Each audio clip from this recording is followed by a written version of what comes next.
Hey, welcome back to CX Riot Radio. It's been a couple of weeks since I've recorded anything. Probably a little bit of burnout, probably a little bit of this, that, and the other, but I thought I'd bring it back to the roots here. My first videos ever for CX Riot Radio, back when it was Caffeinated CX. If you don't know the story behind that, I have it posted somewhere. It's a fun story. But brought it back to its roots back in the garage. Just you and I hanging out, talking about customer experience. So, yeah.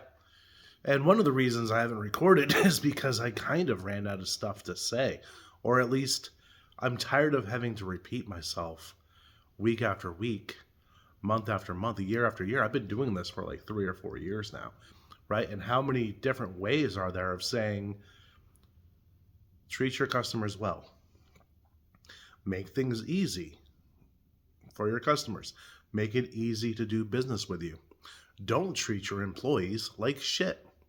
And every time I turn around and a new survey or study comes out, things keep getting worse, which is very, very, very embarrassing for everybody in the CX space. Especially now.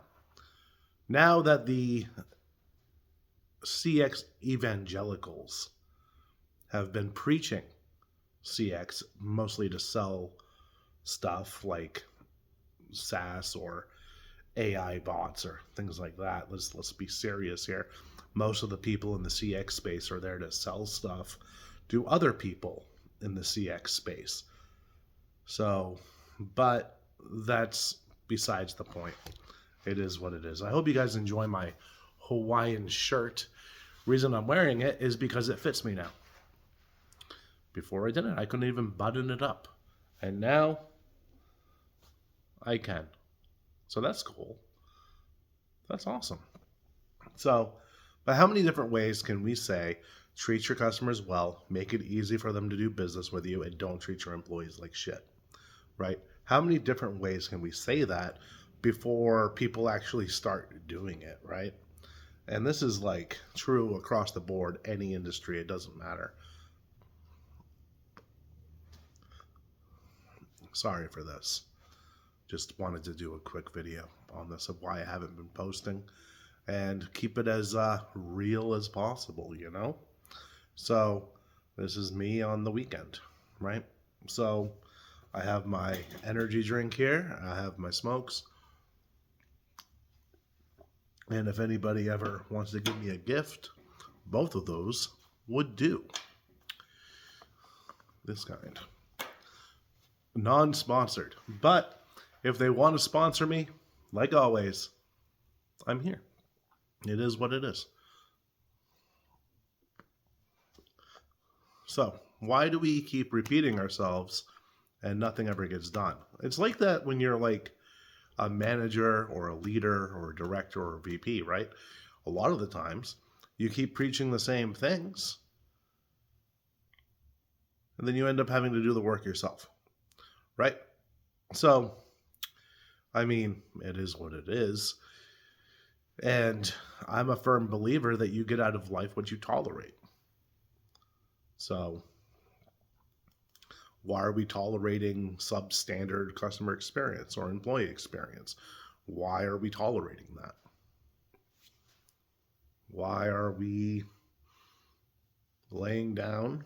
And even though every study after study after study, shows that people work better and they're more productive and they're happier and the world is better off with remote work, why do we keep lying down and being like, oh, it's okay, return to office? Yeah, that's fine. I don't know. Shouldn't people be more upset? Shouldn't people be more vocal about the obvious? I don't know.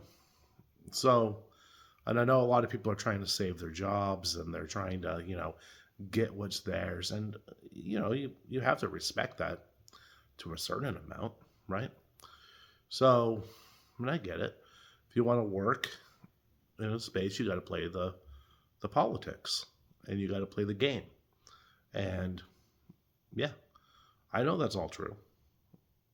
I know. I wish it wasn't so, but there's not a lot of places you can work where you don't have to play the game, right? Where you don't have to play those politics, that you can actually voice your opinion, and that opinion won't hurt or help you, right? Is your opinion, right? So, but like, you disagree with the wrong person, you agree with the wrong person, your career's pretty much tanked, and I get that, right? So I'm one of the lucky ones. So where I can have an opinion and a personal brand and everything else outside of what I do for work. So not everyone's that lucky. So it is what it is.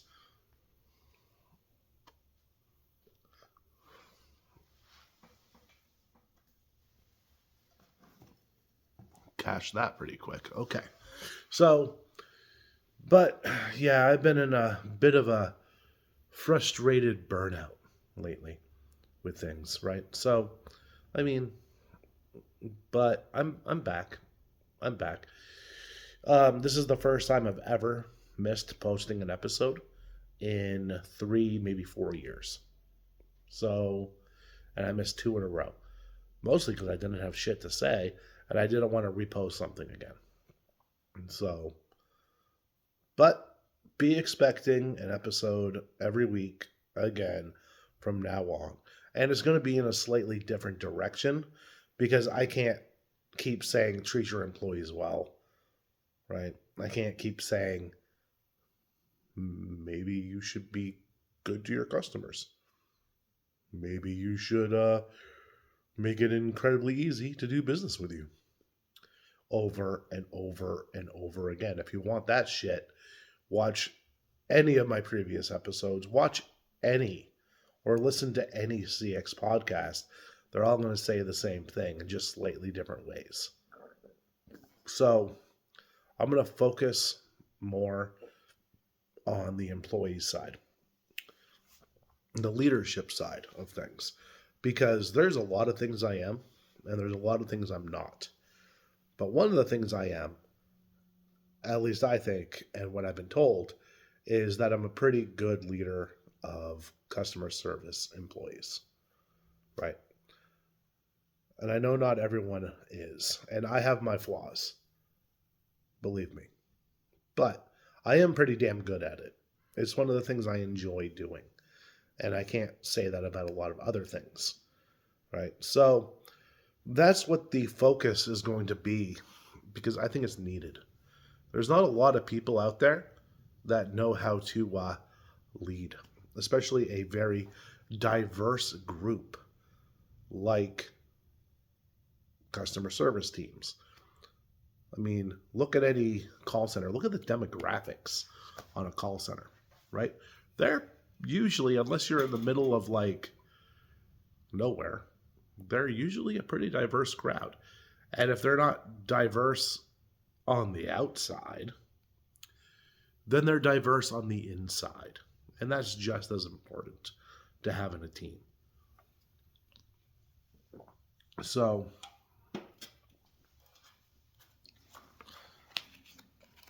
there we have it, you know? So that's going to be the focus of it. And a lot more about just... it's hard to put this in a way where it doesn't make me sound political. So I'll put it this way. Just a second.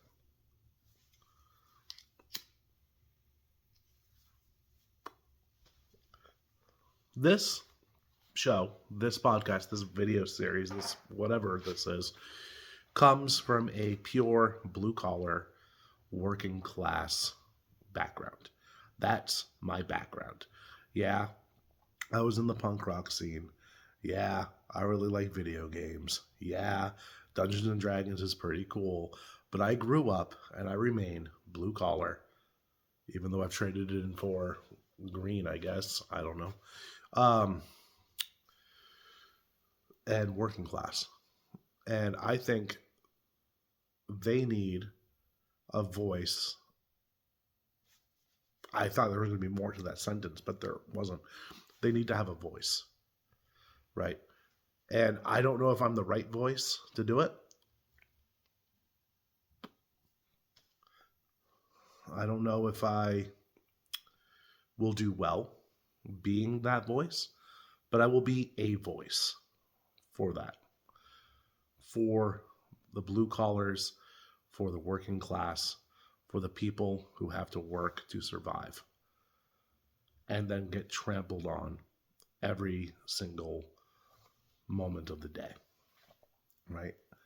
And working class, I mean blue collar workers, of course, but also the people that work in call centers, the people that work in retail, the people that work on sales floors, right? The people that do the grunt work, the work that people strive to get away from. They move up so they don't have to deal with a customer face to face or voice to voice or what have you. And it is very rare for people of director level and above to actually talk to, one, customers, right? Or two, let's face it, they're entry level employees, right? Once there's a certain level of management, once there's a certain hierarchy in the pyramid, you tend to only talk to people above you and to the people to the side of you, and maybe one level down. But when you're 3 levels up, 4 levels up, 5 levels up in the hierarchy, you're talking to the people directly below you. You're not talking to the people that are actually doing the majority of the face time with the people that are actually paying for your products or services. I think that's a travesty. I think that's a bad thing. So it separates the roles that should know the most about what's going on in the company from what's actually going on with the company. Yeah, you can kind of get the trends, you can kind of get the story from Excel, but you're not going to get the whole picture unless you're paying attention to all this shit. So, I mean, it is what it is. But that's going to be the focus of the podcast going forward. And if you're not into that, that's cool. I understand. If you are, awesome. Come along. So I hope the audio's okay on this. I'm not recording it with a microphone or anything. I'm just talking directly into the phone because I didn't want to lug everything out to the garage, which honestly I need to clean. So, but it is what it is, as I keep saying. And I tried to keep that phrase back in 2024, but it won't leave me alone. It won't. It sticks. It sticks. But it's not something that I want to do anymore. I don't want to just chalk it up to it is what it is, because what has been awful.